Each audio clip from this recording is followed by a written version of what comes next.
Muy buenos días, amados hermanos, Dios los bendiga. Una vez más, la iglesia en las casas, reunidos juntos para celebrar a Dios como lo hemos hecho y también para recibir la palabra que Dios tiene para nuestras vidas. Estamos en una serie que hemos titulado Buenas Noticias.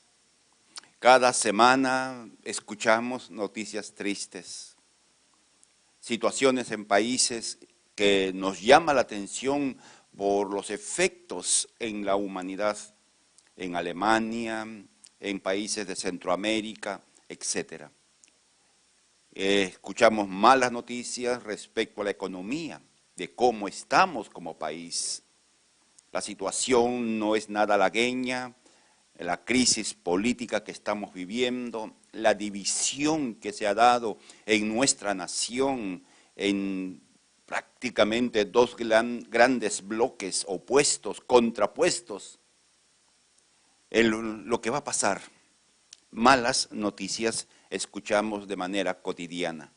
Sin embargo, a pesar de las malas noticias, como iglesia tenemos buenas noticias. Como creyentes somos copartícipes de buenas noticias. Y en esta mañana, continuando con esta serie, quisiéramos marcar el principio que nos va a ayudar a entender de qué vamos a hablar hoy día. Todo hijo de Dios le ha sido dado todo lo que necesita, de tal manera que está calificado para vivir una vida de victoria. Una frase que escuchamos de manera frecuente de hermanos nuestros, amados hermanos, el decir no puedo derrotar, estoy fracasando, cometo tantos errores, fallo tanto. Es una expresión común en el cuerpo de Cristo y en nuestra amada iglesia, la IBE Callao, de hermanos que asumen que no pueden vivir a la altura de lo que somos. Y quisiera decirle a usted, amado hermano, que no es solo su problema. Es un problema común de pensar que no podemos. Pero a la luz de la palabra de Dios, Dios nos ha dado todo lo que necesitamos. Hay un pasaje extraordinario en la palabra de Dios en 2 de Pedro capítulo 1, versículos 3 y 4, y lo voy a leer en la versión traducción lenguaje actual. Dios utiliza su poder para darnos todo lo que necesitamos y para que vivamos como Dios quiere que vivamos. Dios nos dio todo esto cuando nos hizo conocer a Jesucristo y por medio de Él nos eligió para que seamos parte de su reino maravilloso. Además, nos ha dado todas las cosas importantes y valiosas que nos prometió. Por medio de ellas, ustedes podrán ser como Dios y no como la gente pecadora de este mundo, donde los malos deseos gobiernan y destruyen.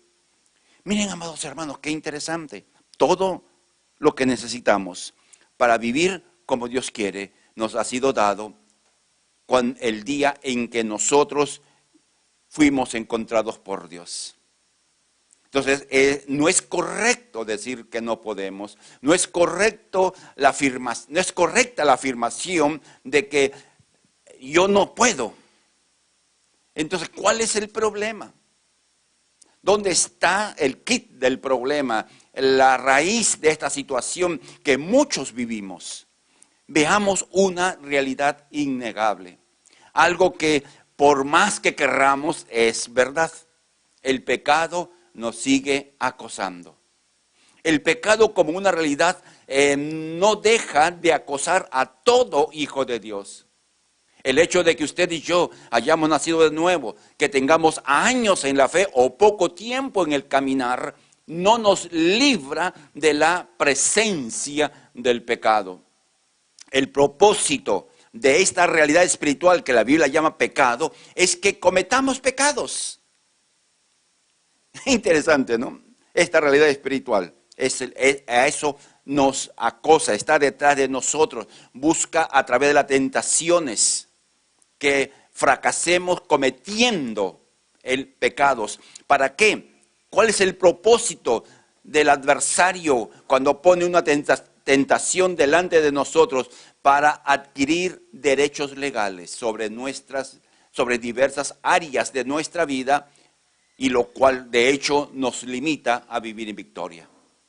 Cada vez que cedemos al pecado que nos acosa, dice la Biblia, perdemos un espacio o cedemos, es la palabra correcta, cedemos un espacio de alguna área de nuestra vida donde el adversario puede tomar como cabecera, puede tomar como la punta de lanza, desde donde va a estar afectando nuestra vida.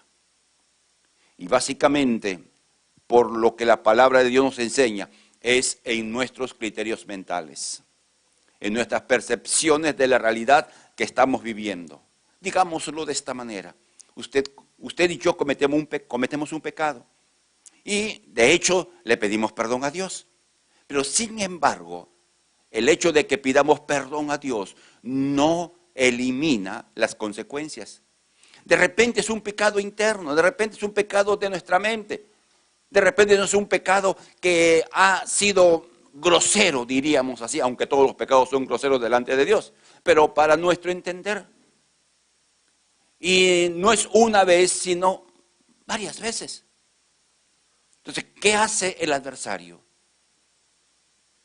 Si ha sido un pecado que ha sido un círculo limitado, diríamos, de alguna manera, nos acusa, nos hace sentir culpables, nos hace sentir impotentes, nos hace creer de que no somos al punto extremo de ser hijos de Dios. El pecado siempre le da derecho al adversario para afectar áreas de nuestras vidas. De allí la importancia de conocer algunas verdades bíblicas. Y en esta mañana vamos a tener lo que podríamos llamar una especie de clase bíblica. Ya vamos a hablar acerca de una doctrina importante, que es el pecado. Es tan importante que desde el Génesis 3 encontramos su comienzo y en Apocalipsis encontramos su final. Y toda la Biblia habla del pecado, de la raíz del pecado, sus consecuencias y la solución del pecado. Debe ser muy importante porque se menciona reiteradas veces en las Escrituras. Y vamos a hacer un panorama muy rápido, por cierto, no es un estudio como quisiéramos, con un poco de mayor profundidad, necesitaríamos más horas de las que disponemos. Entonces comencemos viendo puntos específicos. Puntos puntuales no se debe decir, ¿no? De acuerdo a la palabra de Dios, creemos que el pecado afectó la naturaleza, ¿no? Disculpen, ahora sí, me había adelantado. De acuerdo a la palabra de Dios, creemos que el pecado entró en el mundo por la desobediencia de Adán y de la mujer. Y por causa del pecado entró la muerte en todos sus sentidos. La Biblia dice en Romanos 5:2, así que por medio de un solo hombre entró el pecado en el mundo, y por el pecado entró la muerte, y la muerte pasó a todos los hombres. Cuando hablamos de la muerte, no solo pensemos en la muerte física, es la muerte, la muerte implica separación. En términos finales, la muerte es eso. Se separan dos partes que antes estaban ligadas de una manera especial. Cuando uno fallece físicamente, nuestro ser espiritual, alma y espíritu, se separa de nuestro cuerpo físico. Entonces hay muerte. Hay una separación del hombre de Dios. Por causa del pecado, el hombre está muerto espiritualmente, es decir, separado de Dios. Por causa de nuestras ofensas que nos hacemos entre personas, hay personas de las cuales estamos separados. Bueno, como hijos de Dios, no, pero hablemos en términos generales. Y es por eso que hay gente que no le habla a alguien, no se comunica con alguien, porque está muerto emocionalmente o familiarmente o relacionalmente con tal persona. Porque el pecado ha hecho eso, separar. Cuando hay un divorcio en una familia, en un matrimonio, ha habido muerte emocional porque lo que antes estaba unido bajo el pacto matrimonial es quebrado y siempre por causa del pecado. Cuando hermanos que se aman, cuando eran pequeños, que jugaban, peleaban como todos hermanos, pero cuando llegan a grandes por problemas, a veces infantiles, no se hablan, se separan, se aíslan. La muerte entró en esa relación. Entonces, la muerte que causó el pecado no solamente es la muerte física, es la muerte en todos los sentidos de la palabra. En segundo lugar, nosotros, de acuerdo a la palabra de Dios, creemos que el pecado afectó la naturaleza de la humanidad, por lo cual toda persona al nacer trae consigo la naturaleza pecaminosa. Por eso Romanos 5:12 nuevamente, que el pecado, y lo podemos leer nuevamente, por medio de un hombre entró el pecado en el mundo. Y por el pecado entró la muerte. Y así la muerte pasó a todas las generaciones. Cuando nosotros los padres traemos un niño al mundo, o los niños que Dios nos dio, no solamente le damos la vida física, le damos la vida emocional, le damos el perfil psicológico o emocional, son parte de lo que damos a nuestros hijos. Pero junto con todo lo bonito que le damos a nuestros hijos, también por herencia espiritual le damos la naturaleza pecaminosa. No significa que los niños son pecadores en el sentido de uno que hace el pecado de manera voluntaria. Tiene la naturaleza. Y cuando uno ve a un niño pequeño, un bebito, que nos llama a sonreírle, que nos llama a acariciarle el rostro, que nos da ternura, estamos viendo un ser vivo, una criatura preciosa, pero que en esa criatura preciosa está impregnada la naturaleza pecaminosa. Y va a llegar la edad en que este niño o esta niña va a comenzar a cometer pecados. Porque todos traemos en nuestra naturaleza en esta herencia. Es triste el efecto del pecado. Y es por eso que mencionamos siempre, el pecado tiene efectos personales, generacionales y eternos. Por eso, como hijos de Dios, batallamos y debemos luchar contra el pecado de lo que veremos en esta mañana de la mano de nuestro buen Dios. Avancemos y veamos otra verdad respecto a esta doctrina. De acuerdo a la palabra de Dios, creemos que debido a la naturaleza pecaminosa que el ser humano tiene, todos pecan. Y le es imposible librarse de tal naturaleza, aunque pudieran limitar en las manifestaciones pecaminosas. Permítame explicar esto. El hombre peca porque tiene la naturaleza pecaminosa. Es decir, el hombre está inclinado a cometer pecados. Y no hay manera en que un ser humano haga lo que haga, se libre de esa naturaleza pecaminosa. Es imposible. Ahora, es cierto que algunos no limitan la expresión de su naturaleza y cometen barbaridad y media. Veamos los noticieros, leamos las noticias y ver la maldad de algunas personas que no limitan la expresión de su naturaleza pecaminosa. Otros limitan y no hacen algunas cosas que desearían hacer. ¿Por qué? Por temor, por cultura, por formación, etcétera. Limitan la expresión de su pecaminosidad, pero tienen la naturaleza pecaminosa. Por eso algunas veces nos sorprende de personas que uno conoce, que han sido personas que se les ve bien, que se les ve correctas y de repente haciendo una barbaridad. Y dice, ¿qué pasó? ¿Qué sucedió con esta persona? Es que él, en su capacidad, limitó su expresión de su pecaminosidad, pero llegó un momento en que no pudo y ahí hizo barbaridad y media, como muchas veces hemos escuchado.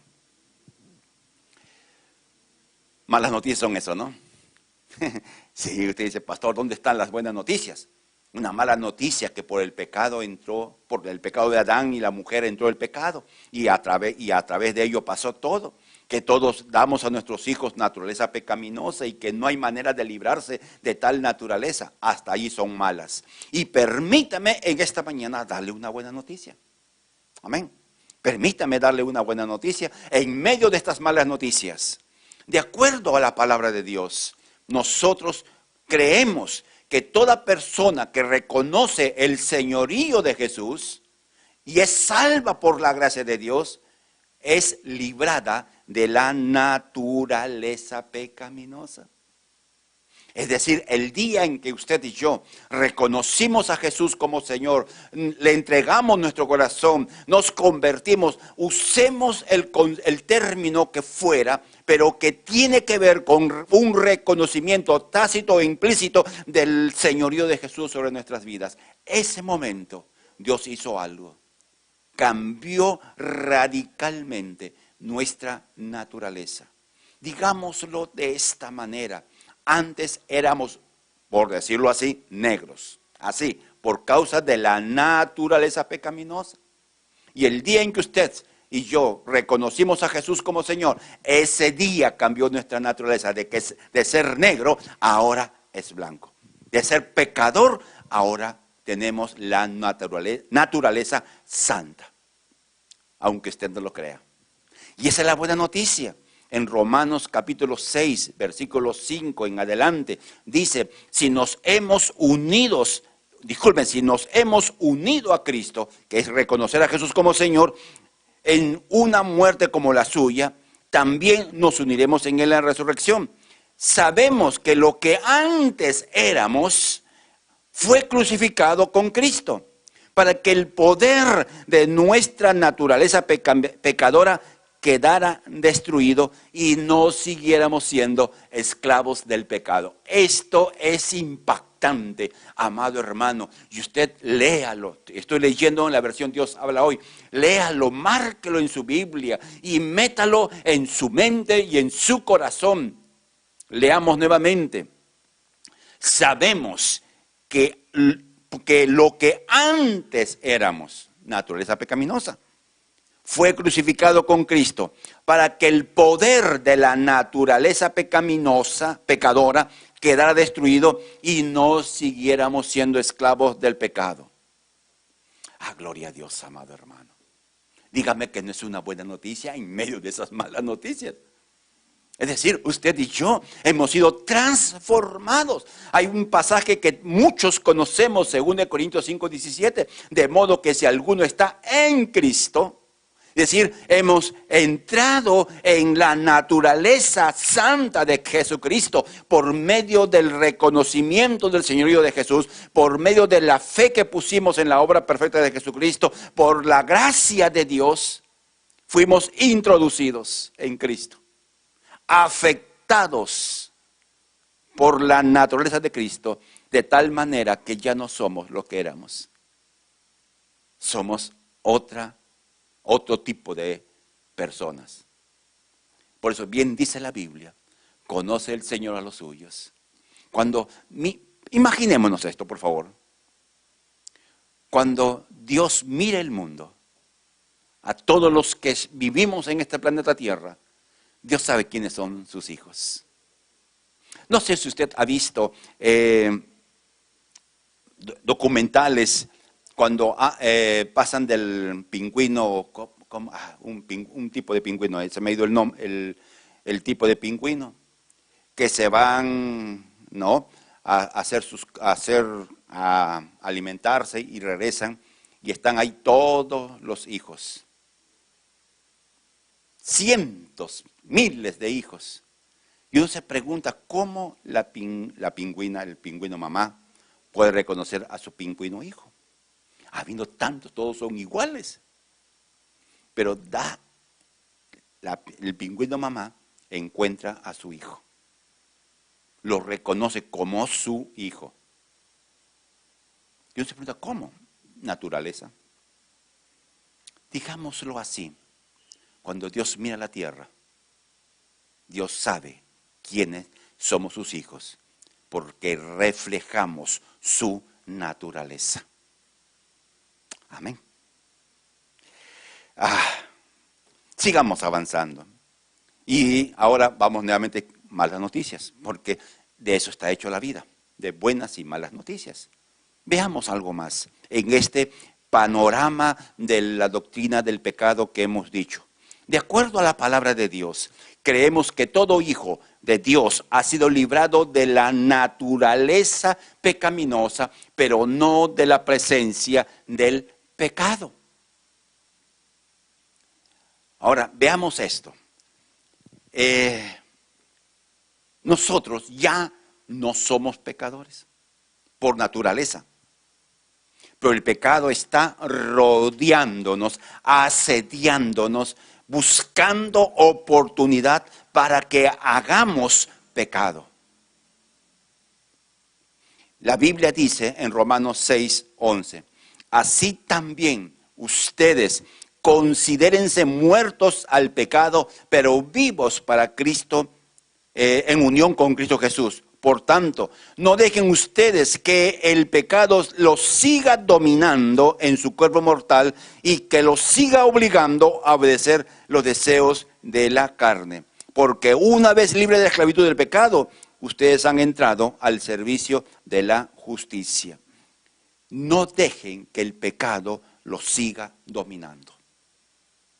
Entonces, ¿qué implica esto? Que el pecado quiere volver a tomar control de nuestras vidas. Que el pecado quiere manejar nuestros pensamientos, nuestros sentimientos o nuestra voluntad. Es lo que quiere hacer el pecado como una realidad espiritual. El pecado está allí. Y usted donde ponga sus ojos va a haber tentación. No solamente hablo del aspecto de la sexualidad, sino de diversas maneras. Por ejemplo, la envidia. Uno ve algo y dice, ¡ala, yo quisiera tener eso! Seguramente, ¿cómo lo logrará? La envidia, los celos, cosas que están dentro del corazón. Y así podríamos hablar infinidad de pecados, que ahí están rodeándonos, tratando de que cometamos el pecado. Pensemos en los hijos, que tienen un principio bíblico. Hijos, obedezcan a sus padres, hijos, honren a sus padres y a sus madres. Entonces ahí está el muchacho, está jugando con su celular y de repente mamá le dice, ayúdame. Y como se está entretenido en lo que le gusta, hace un mal gesto, da una mala respuesta. Porque asume que tiene derechos y no tiene responsabilidades. Cometió pecado. Ahí está el pecado rodeando. Contéstale mal, no le hagas caso, hazlo de mala gana, etc. Y así podríamos seguir hablando. Avancemos. Veamos otro aspecto del pecado ya en el cristiano. Hasta antes de la buena noticia estábamos hablando del pecado en términos universales. Ahora estamos hablando del pecado en términos de hijos de Dios. Otra cosa que quisiéramos ver es que de acuerdo a la palabra de Dios, creemos que el pecado como realidad espiritual busca en todos los hijos de Dios las oportunidades por medio de las tentaciones para cometer pecados personales. Hay un pasaje increíble en Hebreos 12:1, en la versión Dios habla hoy. Por eso nosotros, teniendo alrededor tantas personas que han demostrado su fe, dejemos a un lado todo lo que nos estorba y el pecado que nos enreda y corramos con fortaleza la carrera que tenemos por delante. En estos días, este sábado creo ha habido la maratón en las Olimpiadas en Tokio. La peruana, la maratonista peruana fue la sudamericana que llegó primero, latinoamericana que llegó primero, ¿no?, en el grupo de personas. Y nos alegra por eso. Cuando un atleta va a correr, no se pone cosas que sean pesadas. No se pone unos zapatos gruesos, no se pone una casaca gruesa, se pone la ropa mínima para correr más rápido o con menos carga sobre su cuerpo. Porque tiene una meta, quiere ganar. Entonces Pablo está usando esa comparación de un maratonista que tiene que correr una carrera larga. Y tiene que despojarse, primero dice, despojarse de todo lo que estorba. Es decir, hay cosas en la vida del cristiano que sin ser pecado nos pueden estorbar. Pero también dice el pecado que nos enreda. Qué interesante, el pecado nos enreda. No es que uno se enrede en el pecado nos enreda. Es decir, que está como que dando vuelta a nuestro alrededor, tratando de que cometamos pecado y por los pecados que cometamos nos enredamos. Por eso Pablo dice, dejemos a un lado y corramos con fortaleza la carrera que tenemos por delante. Así que, amado hermano, aunque el pecado está allí en nuestro entorno, lo que la palabra de Dios dice, la palabra de Dios no dice corramos. Es decir, el pecado puede ser muy fuerte, el pecado puede ser muy, ¿qué palabra uso? Muy seductor, muy apetecible, pero uno puede, a pesar de la tentación, a pesar de los enredos que el pecado nos quiere envolver, podemos correr con fortaleza. Amén. Entonces ahora vamos a dar una buena noticia. La mala noticia es que el pecado siempre es una realidad espiritual que nos rodea y que nos quiere enredar.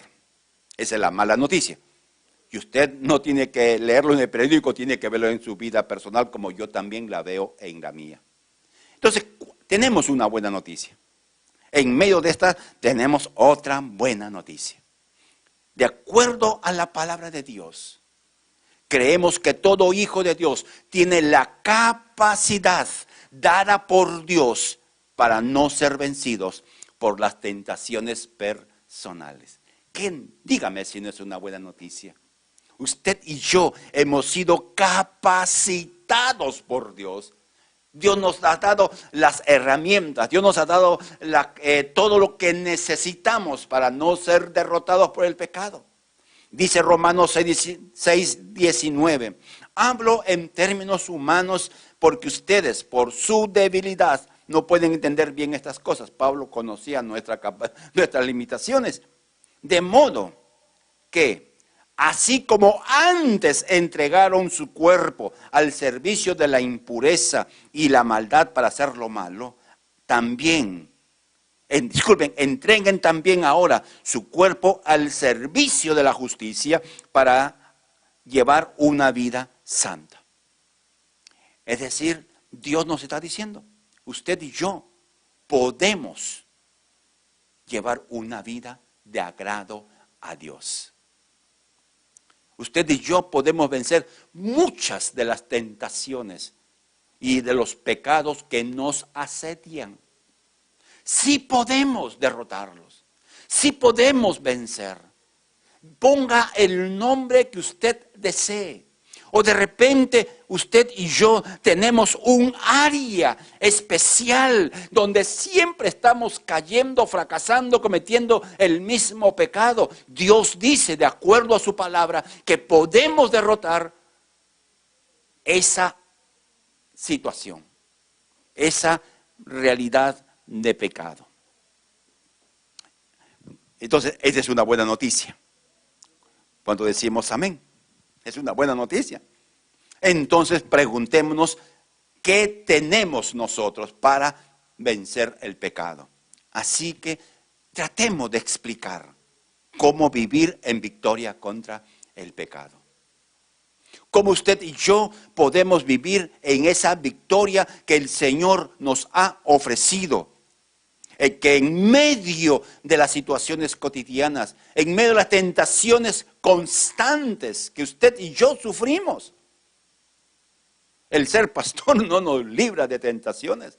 El ser un servidor de un hogar no nos libra. El tener conocimiento no nos libra. El tener tiempos especiales de oración no nos libra. No estamos diciendo que lo que hacemos en nuestras disciplinas espirituales son inútiles. No, absolutamente no. Sino sencillamente el pecado como realidad espiritual va a buscar aún al más santo de todos los santos que viven en el mundo entero en este momento. Lo va a tentar. Yo recuerdo a un amigo que una vez estábamos conversando sobre la tentación sexual. Estábamos conversando, dialogando, y él me contó una historia de un misionero, ya anciano, mayor de edad, y conversaron sobre el mismo, estaban en un otro grupo conversando sobre el mismo tema. Y conversaban los hermanos un poco más jóvenes, y ahí estaba este misionero anciano. Y a alguien le ocurre preguntar a este misionero: ¿y usted, hermano, sufre tentación sexual? Ya siendo un hombre anciano, mayor, y este misionero le dijo: todavía tengo ojos. Te explica, ¿no? Vamos a vivir así, pero Dios nos ha dado la capacidad. Así que veamos cuáles son lo que Dios nos ha dado. Veamos una realidad espiritual.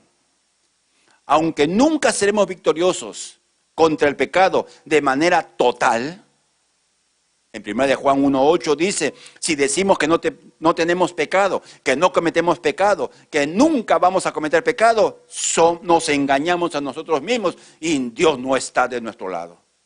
Así de simple.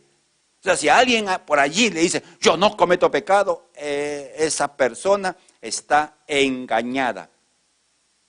Ahí está cometiendo un pecado de soberbia, de pensar que nunca ha pecado, o nunca va a pecar, o nunca va a cometer pecado.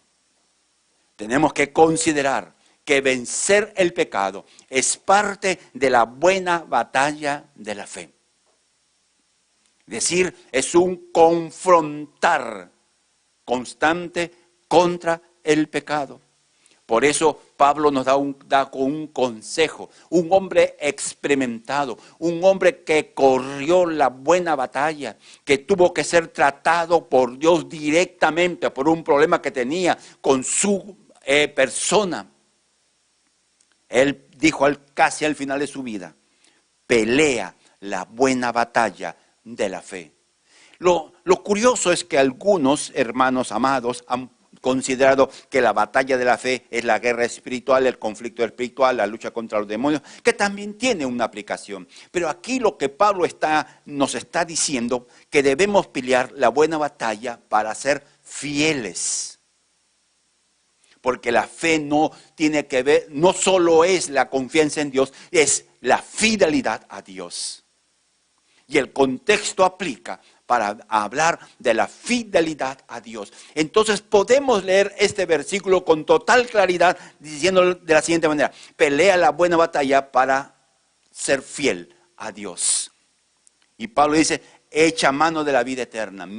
¿Cómo podemos mirar para adelante la victoria total que nos permita avanzar? Peleemos la buena batalla para mantenernos firmes y fieles en nuestra vida. Entonces no es un asunto fácil, no es un asunto de que solamente un abracadabra, por decirlo de alguna manera, una fórmula mágica, una fórmula instantánea. No, amado hermano, es una batalla. Y es como Pablo dice, buena batalla. ¿Cómo una batalla va a ser buena? Es buena batalla porque sabemos que podemos vencer. Sabemos que en Cristo somos más que vencedores. Por eso es una buena batalla. Porque usted sabe que en el momento de entrar a la batalla, alguien dijo, consumado es, la victoria ha sido lograda. Por lo que Cristo hizo por usted y por lo que Cristo hizo por mí. Así que, amado hermano, ¿qué cosa es lo que Dios nos ha dado? Y permítame darle algunas pautas de qué es lo que nosotros debemos considerar en este momento. Primero, veamos las armas de nuestra fe. En primer lugar, reconocer que hemos sido libres de la naturaleza pecaminosa y ahora tenemos una naturaleza santa. Amados hermanos, tenemos que aceptar esta verdad. No se fíe de sus sentimientos, de sus emociones, del concepto de otros, de la mentira que el adversario quiere meter en nuestra mente, de que seguimos siendo lo mismo que antes. El que está en Cristo, nueva criatura es. Dios nos ha librado, lo hemos dicho y lo estamos resumiendo en este momento. Usted tiene una nueva naturaleza. Usted es oveja del Señor. Usted es un hijo de Dios. Usted fue sembrada la semilla gloriosa de la palabra de Dios y produjo un hijo de Dios en todo sentido de la palabra. Y está sentado, dice la palabra, a la derecha de Dios, de Jesucristo. Entonces, el primer recurso es la presencia del Espíritu Santo en nuestras vidas, sin lo cual la victoria es imposible. Es el primer recurso. Lo primero que Dios nos ha dado, su Espíritu morando en nuestro ser. Es lo primero. Y para que la victoria sea una realidad, debemos ser llenos del Espíritu Santo, que implica que el Espíritu de Dios controle nuestra vida, que es seguir la dirección que Él nos da. Es el primer recurso, la presencia del Espíritu de Dios. Y el Espíritu de Dios en nosotros quiere que abramos todos los espacios de nuestra vida para que el Espíritu tome control y nos dirija. El Espíritu de Dios va delante, marcando camino, y nosotros vamos detrás, siguiendo la dirección que el Espíritu Santo nos da. Muchas veces, en situaciones críticas, el Espíritu de Dios habla a nuestro corazón, habla a nuestra mente. No lo hagas, no digas, cállate, etc. Y uno que está ahí por hacer algo, escuchando esa voz interna, sabe que el Espíritu de Dios nos está librando de cometer pecados. Obedezcámosla. Obedezcamos esa voz que habla en nuestro corazón. Pero para poder ser lleno del Espíritu Santo y seguir la dirección divina, necesitamos el segundo recurso. El recurso número 2 es la palabra de Dios, que nos hace completos para toda buena obra. 2 Timoteo 3, 16, 17 dice, toda escritura es inspirada por Dios, y termina diciendo que nos hace completos, es decir, capaces de hacer todo aquello que Dios quiere que hagamos, y entre ellos la victoria sobre el pecado. Si queremos ser guiados por el Espíritu Santo, tenemos que llenarnos de la palabra, porque lo que va a usar el Espíritu Santo va a ser la palabra. La palabra que está en nuestro corazón, la palabra que está en nuestra mente. Inclusive la palabra que usted no se acuerda, que ha leído, ha escuchado y de repente se olvida, porque es así somos. Nos olvidamos. Pero está en los registros de nuestra mente o marcados en nuestro corazón, y el Espíritu Santo va a usar. Les recomiendo, permítanme recomendarles, hay una app para el internet que narra la Biblia. Usted puede escuchar un pasaje bíblico, un libro de la Biblia, toda la Biblia lo puede escuchar como una narrativa, y es precioso. A través de la WhatsApp y de repente también en Facebook voy a poner esa app para que usted la descargue, es gratuita. Usted puede poner su celular pone ahí la Biblia, abre este app y ahí está narrando, no para. Si usted pone Génesis 1 y lo deja prendido todo un día, usted termina escuchando por lo menos hasta el libro de Isaías, me imagino. Es muy buena, les voy a alcanzar. Entonces, cuando decimos que es la palabra de Dios, implica leer, aceptar, creer y vivir de acuerdo a lo que usted va leyendo y aprendiendo. La palabra de Dios nos dice que debemos mirar la palabra, escuchar la palabra y no ser simples oidores, sino hacedores de la misma. El tercer recurso que usted y yo tenemos es la oración. Jesús dijo que hay que velar y orar para no caer en tentación. La palabra velar, que aquí el Señor dice, no se refiere a hacer una vigilia, se refiere a estar alertas, estar atentos de dónde viene el conflicto. Y para que tengamos esa sabiduría de saber dónde viene el conflicto o estar preparados para ese conflicto, es la oración. Miremos, el Espíritu de Dios nos guía. Necesitamos la palabra de Dios, pero el Espíritu Santo nos ayuda a reconocer nuestras limitaciones. Porque uno dice, no puedo esto. Ok, oremos al Señor. Acudamos a Dios. En Hebreos 4:16 dice que nos acercamos al trono de la gracia para hallar oportuno socorro y ayuda para el tiempo de necesidad. Entonces, la oración es otra herramienta que Dios nos ha dado. Y permítame hacer un comercial. Todos los días, de lunes a sábado, de 6 de la mañana a 7 de la mañana, tenemos tiempos de oración.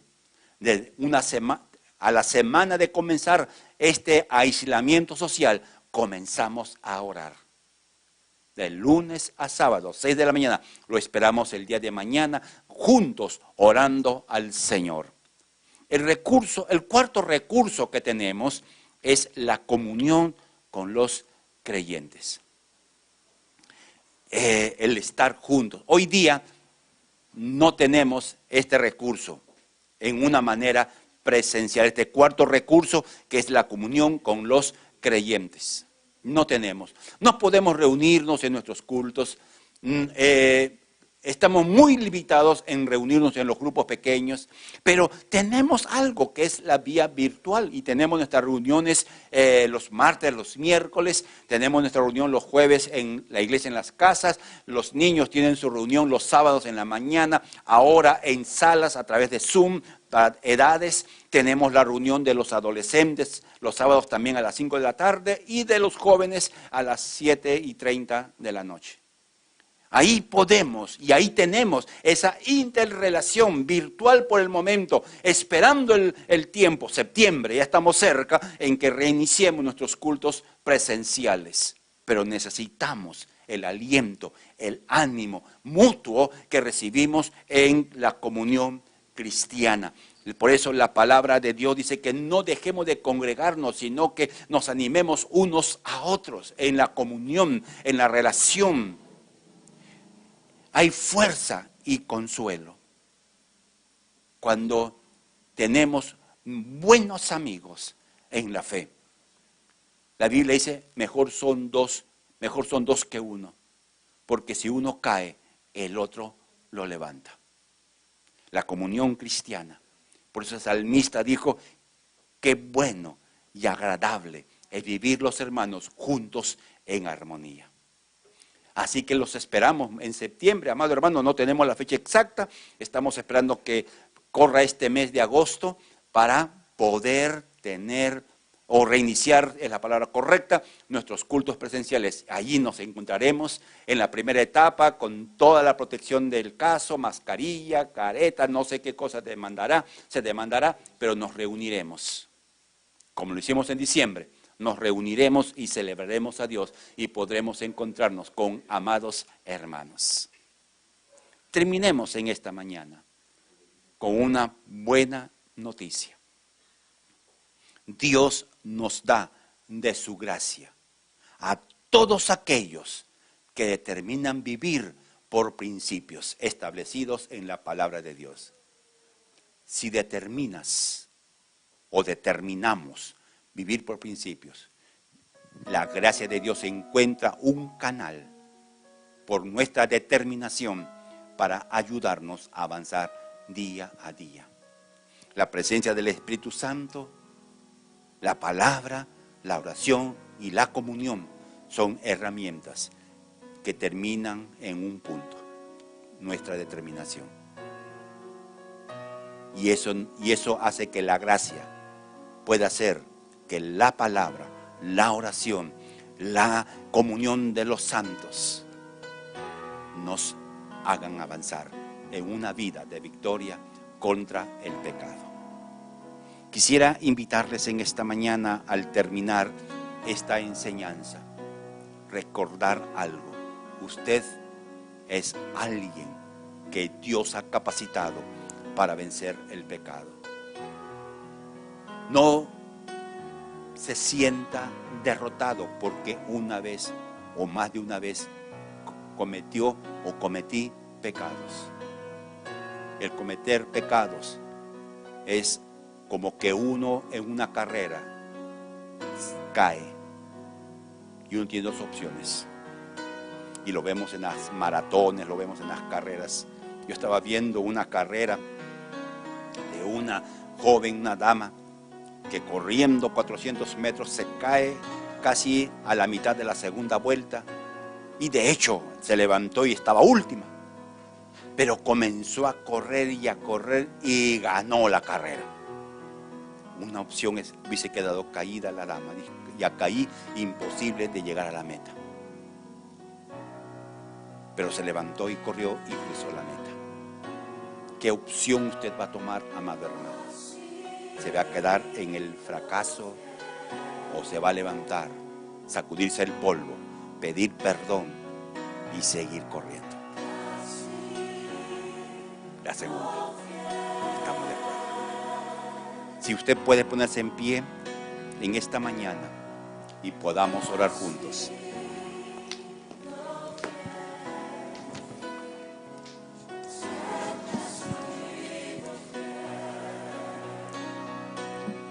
Oremos.